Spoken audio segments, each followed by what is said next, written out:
As a wildlife cameraman that focuses on capturing moments of our ocean's largest inhabitants, mainly whales, dolphins, and sharks, having a dialed-in cinema camera is a must while out at sea. Well, I've been using the Canon R5 for the past 4 years now, and I've loved its versatility.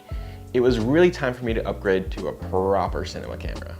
After months of research, I finally settled on purchasing the Red Komodo X. I've used it for the past couple months in a couple different shooting scenarios. The unpredictable nature of filming wildlife calls for a camera that is quick, versatile, and reliable in tough conditions. This camera has so many great features that make it perfect for the work I do, as well as a few tricks up its sleeve to make my life easier as a wildlife cameraman. Here is a few reasons why I bought the Red Komodo X as a wildlife cameraman.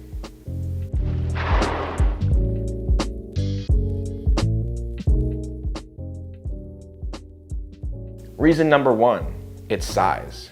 When compared to other cinema cameras, the Red Komodo X is tiny. This approximately 4x4 cube only weighs about 2.5 pounds. Obviously, when it's rigged up like this, it weighs quite a bit more, but the small size and weight of the KX makes it a lot easier to handle when out looking for wildlife. Whether I'm hiking in the Channel Islands looking for foxes, or loading up onto the boat to film whales, I'll take all the reduction in weight that I can get. Before purchasing this camera, I was looking at a few other options, mainly Canon C400, the Sony FX6, and some of the older Red models like the Gemini or Helium. Time and time again, I kept coming back to the small size of the KX. Reason number two, the Red image and color science. Red is known for its incredible R3D RAW, which boasts a high dynamic range and great color science. 16-bit RAW with 16 plus stops of dynamic range, Red RAW is extremely helpful when filming wildlife. The unpredictable nature of the subjects that I'm filming means that sometimes you can't get the exact right shot you're looking for. Sometimes you don't nail your exposure. As much as we strive for perfection in camera, sometimes you just have to capture what's in front of you. Having the flexibility in post to fix these imperfections is a game changer when filming wildlife. Pair this with the KX's perfect middle ground of 6K, I'm able to crop in a bit when producing a 4K timeline. Reason number three, the versatility. This camera is honestly like a Swiss Army knife. Whether I'm using it handheld to cover researchers and scientists in the field, set it up on sticks for an interview, or throw it on a gimbal for stabilized footage out in the oceans, it shines in a plethora of different shooting scenarios. Pair this with this incredibly, ridiculously expensive bright tangerine kit I bought that I'm still kind of jaded about. The ease of use while changing rig configurations is pretty seamless. Reason number four, lens options. Having an RF mount on this camera makes it super easy to adapt to all of my lenses. I pretty much only have EF glass, as it's cheaper than RF, has some really high quality third-party manufacturers like Sigma, and allows me to throw in a variable ND in between the sensor and lens. I have this Canon EF to RF adapter with a breakthrough photography variable ND in between, which is great because it has consistent colors all the way through. And this has pretty much solved my issue with the fact that the KX does not have built-in NDs. Reason number five, media type. I am so happy the Komodo X uses CF Express Type B cards. I already have a bunch of them as backups for my Canon R5, and the kit I bought came with two 1TB cards, which will pretty much get me through any full day of shooting. CF Express Type B cards are way cheaper nowadays than they were when they first started to come out. I think I paid like $400 for a 256GB Lexar card when it first came out. Now I can get a 1TB card for only $200. Savings.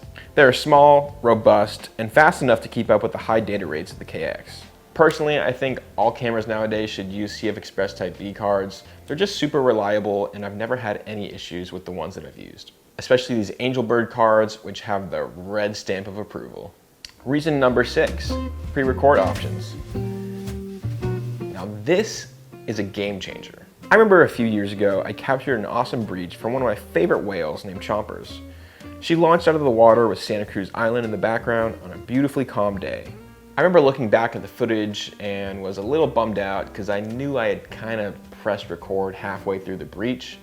I told myself then that my next camera would have a pre-record option, and that's one of the big reasons why I bought this camera. Essentially, when you press the record button, when pre-record is enabled, your frame will light up yellow. This means the camera is continuously recording and dumping the footage. When you start recording, the pre-recorded footage is added to the beginning of your clip, giving you those few extra precious seconds. Again, going back to the unpredictability of wildlife, those few precious seconds can really make or break a shot or even an entire sequence. Now the pre-record time varies, and at 6K 72 frames per second, it can only pre-record 3.8 seconds. But even this was enough to where I would have captured that breach. Next time, chompers. Reason number 7, frame rate options. This camera has frame rates galore. Now it's not up to par with the Raptor, which can do like 8K 120 and a whole bunch of crazy things. But in 6K, being able to record up to 72 frames per second is so much fun. It's not 120, which can sometimes be repetitive or honestly just too slow for the work that I do. And it's not 60, which is sometimes not slow enough. One of my favorite frame rates is 96 frames per second, which can be accessed when cropping into 5K. It's just buttery smooth, and I think it's honestly the perfect middle ground for wildlife. Reason number 8, it's an industry standard. Pretty much all blue chip wildlife documentaries are filmed on Red cameras, for the most part. While the older Helium and Gemini have been the standard for so long, I keep seeing the KX and definitely the Raptor being used a lot more on wildlife productions. I feel like using the same gear that professionals with decades worth of experience use is a great habit for me to get into. Learning the ins and outs of these cameras will help me prepare for when opportunities to work on bigger productions come my way. A lot of my income comes from selling stock footage or even entire sequences while filming out at sea. The fact that I can just send this footage to an editor or sell it to a really high quality production company halfway around the world and know that it's good enough to be used on the highest of productions is a pretty cool feeling, especially for myself that operates as a one-man band. Reason number 9, the global shutter. Now this might not be a huge deal to some, but having a global shutter really helps create that natural looking feel.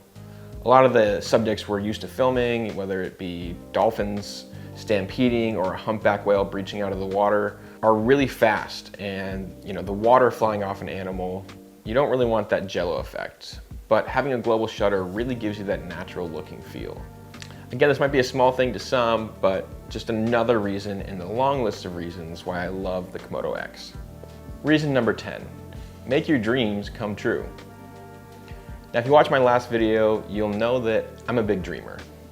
Back in 2018, I started to work on boats and really started the career that I had always dreamed of as a little kid. Now, I've always wanted to be someone in front of the camera like I'm doing now, talking about wildlife and all the inspiring things I see out in the oceans and the gear that helps me capture those moments. But to start, I was working on a whale watching boat and really just started honing my craft as a photographer. I spent countless hours learning my subject's behavior, learning camera settings, and learning to put together little wildlife sequences. Now, back in 2018, I met someone who was really pivotal in my career and was shooting on a Red camera. He's still a really close friend, and I just really admire his dedication to really just being the best that he can. Being the best producer, being the best cameraman, coming up with new ideas, all of that.